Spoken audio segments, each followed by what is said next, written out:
Nous allons présenter un arbre parmi les plus célèbres de Madagascar et aussi le plus énorme du règne végétal. Savez-vous ce que c'est? C'est le baobab qui appartient à la famille des malvacées.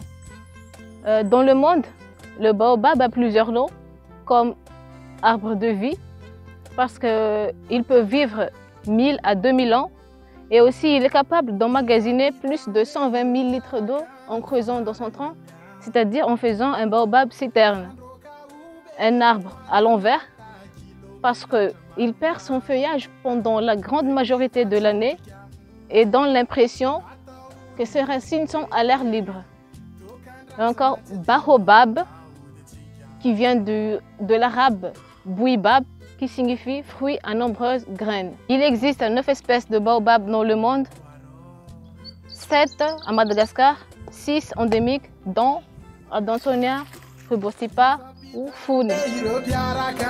C'est seulement cette espèce qui s'appelle Funi en malgache. Les autres, ils s'appellent Rénial, Za ou Bouzi. Pourquoi ce nom? Adansonia, en l'honneur du botaniste français Michel Adanson, et Rubrostipa, qui vient du latin ruber, qui veut dire rouge, et stipe, qui veut dire pied ou tronc. Et c'est pour ça qu'on appelle cette espèce Rubrostipa, c'est-à-dire à tronc rouge. Les baobabs sont des arbres emblématiques de Madagascar qui caractérisent le paysage sud et ouest du pays. L'écorce est lisse avec des petites exfoliations. Comme tous les baobabs, Adansonia rubrostipa a des feuilles composées palmées, mais à la différence des autres espèces, les bords de ses folioles sont dentés. Et pour le différencier aussi des autres espèces, il faut voir la couleur des fleurs. Et pour Funi, les fleurs sont jaunes orangées, avec des étamines plus longues que les pétales. L'ouverture des fleurs est très rapide.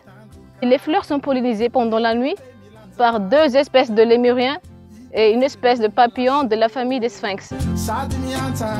Les fruits sont de grosses baies, ligneuses, avec des poils denses, de couleur brun rougeâtre. Et pour Funi, le fruit est rond, alors que pour les autres espèces, les fruits sont un peu allongés.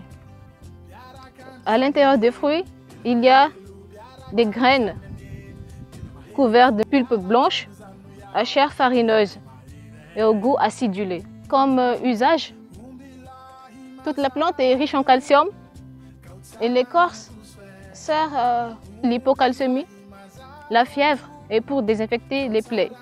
Les fruits sont directement comestibles ou même pour préparer des boissons rafraîchissantes. Enfin, les touristes ne peuvent pas prétendre avoir visité Madagascar sans avoir vu des baobabs.